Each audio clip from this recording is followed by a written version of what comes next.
Hello friends, welcome to Yaya's kitchen. இன்றைக்கி நம்ம செய்ய போகிறது என்னென்னா, இட்லிக்கு ரொம்பவே சிம்பிளான அதுவும் சீக்கிரமாக செய்யக்கூடிய ஒரு குழம்பு தான் செய்ய போகிறோம். அதுக்கு தேவையான பொருட்கள் என்னென்னு பார்த்துடலாம்.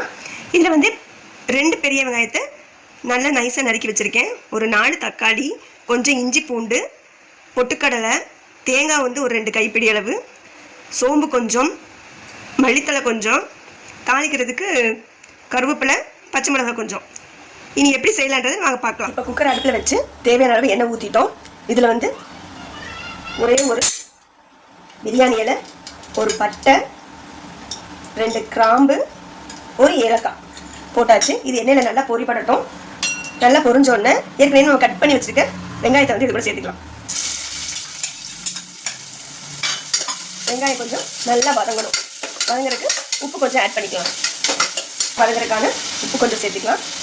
இது கொஞ்சம் நல்லா வதங்கட்டும். இது கூட கருவேப்பிலையும் பச்சை மிளகாயும் சேர்த்துக்கலாம். இது நல்லா வதங்கட்டும். இது கொஞ்சம் ஒரு கண்ணாடி பதத்துக்கு வர வரைக்கும் நல்லா வதங்கணும். அதுக்குள்ள இந்த குழம்புக்கு தேவையான மசாலா வந்து அரைச்சிட்டு வந்துடுவோம். மசாலா அரைக்கிறதுக்கு நறுக்கி வச்ச தக்காளி சேர்த்தாச்சு. அது கூட தேங்காய் சேர்த்தாச்சு. அதில் இதில் கொஞ்சம் சோம்பு, பொட்டுக்கடலை எடுத்து வச்சுருக்க பொட்டுக்கடலை, இஞ்சி பூண்டு இது எல்லாத்தையும் சேர்த்து தண்ணி விட்டு நல்லா கொஞ்சம் நைஸாக அரைச்சிட்டு வந்துடலாம். பாருங்க, தக்காளி எல்லாமே போட்டு நல்லா ஃபைன் பேஸ்ட்டாக அரைச்சிக்கிட்டோம். வெங்காயம் வதக்கி வச்சுக்கோம் இல்லையா, அதில் வந்து ஆட் பண்ணிக்கலாம். இப்போ பாருங்க, வெங்காயம் நல்லா வதங்கிருச்சு. வெங்காயம் ஃபுல்லாக சூப்பராக வதங்கிருச்சு. இப்போ வந்து அரைச்சி வச்சிருக்க இந்த பேஸ்ட்டை வந்து இது கூட சேர்த்துக்கலாம்.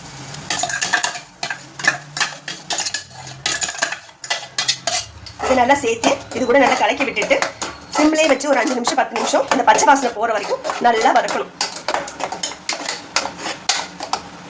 ஒரு 10 நிமிஷம் நல்லா ஹை ஃப்ளேமில் வச்சு நல்லா அந்த பச்சை வாசனை போய் எண்ணெய் பிரிஞ்சு வருங்க இல்லையா, அந்த அளவுக்கு நல்லா வதங்குற வரைக்கும் வெயிட் பண்ணலாம். நல்லா குக்காகி எண்ணெயெல்லாம் ஃபுல்லாக நல்லா பிரிஞ்சு வந்துருச்சு. இப்போ இந்த ஸ்டேஜில் இதுக்கு தேவையான பொடி எல்லாமே நம்ம சேர்த்துக்கலாம். ஓகேங்களா? ஃபஸ்ட்டு வந்து இதுக்கு தேவையான பொடி வந்து என்னென்னா மிளகாப்பொடி. இதில் இப்போது இது காரத்துக்கு தேவையான மிளகாப்பொடி, ரெட் சில்லி பவுடர் கொஞ்சம் சேர்த்துக்கலாம். அதுக்கப்புறம் மல்லித்தூள் ஒரு 2 டேபிள் ஸ்பூன். அதுக்கப்புறம் இதுக்கு தேவையான கரம் மசாலா ஒரு ஸ்பூன். கலருக்கு நம்ம மஞ்சத்தூள் கொஞ்சம் சேர்த்துக்கலாம்.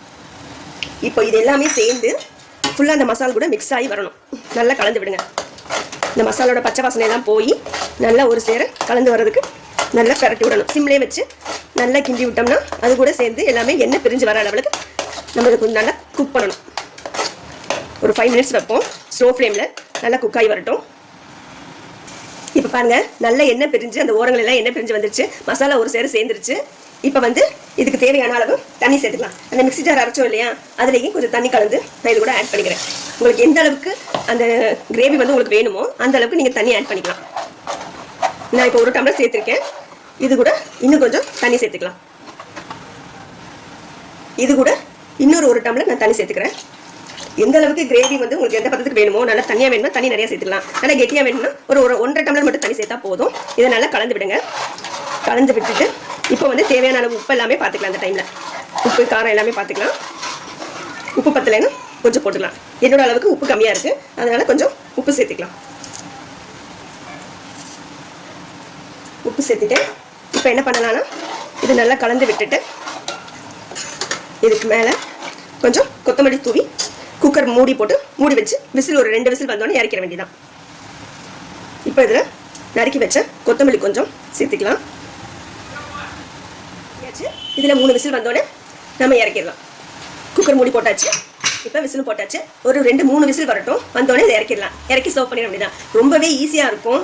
அதாவது வீட்டில் ஒன்றுமே இல்லாத போது வந்து இதை வச்சு நம்ம செஞ்சு சாப்பிடலாம். காய்கறி எதுவுமே தேவைப்படாது. வெளியில் போய் வாங்கணுன்ற எதுவுமே வாங்கணுன்ற அவசியம் கிடையாது. வீட்டில் இருக்க பொருளை வச்சு ரொம்பவே சிம்பிளாக இருக்கிற மாதிரி இந்த குழம்பு இருக்கும். இட்லிக்கு தோசைக்கெல்லாம் செம சூப்பராக இருக்கும். நீங்களும் ஒரு டைம் ட்ரை பண்ணி பாருங்கள்.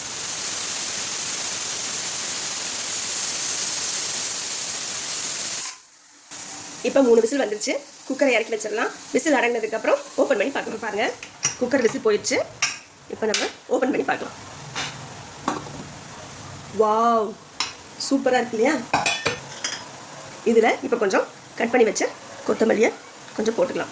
இனி வந்து சர்வ் பண்ண வேண்டியதான். இருக்கக்கூடிய இட்லி குழம்பு ரெடி ஆயிடுச்சு. இனி இது இட்லி கூட சேர்த்து வச்சு சாப்பிடும்போது எப்படி இருக்குன்னு சொல்லி சொல்கிறேன். பார்க்கலாங்களா? இப்போது இட்லியும் ரெடி ஆயிடுச்சு, நம்ம செஞ்ச இட்லி குழம்பும் ரெடி ஆயிடுச்சு. இதை இதில் ஊற்றி சாப்பிட்டா அவ்வளோ டேஸ்ட்டாக இருக்கும். நீங்களும் ஒரு டைம் ட்ரை பண்ணி பாருங்கள் ஃப்ரெண்ட்ஸ், ரொம்பவே உங்களுக்கு பிடிக்கும். அதோட இந்த ரெசிபி பிடிச்சிச்சுன்னா ஒரு சின்ன லைக் கொடுத்து என்னையும் சப்ஸ்கிரைப் பண்ணிக்கோங்க, என்னோட சேனலையும். தேங்க்யூ.